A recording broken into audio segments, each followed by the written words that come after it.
لبت قند و عسل کرده ای پنهان، دیوانه دردانه دیوانه پسندان.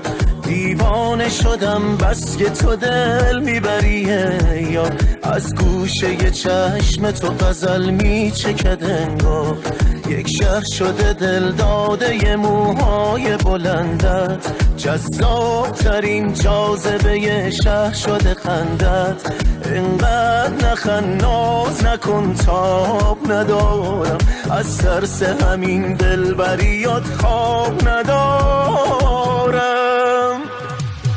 من عاشق اینم عشقو با تو ببینم، زیباتر از این چیز در قلب تو بشینم. ویران شدم تا با دست تو بناشم، من عاشق اینم مست روی تو باشم. من عاشق اینم عشقو با تو ببینم، زیباتر از این چیز در قلب تو بشینم. ویران شدم تا با دست تو بناشم، من عاشق اینم مست روی تو باشم.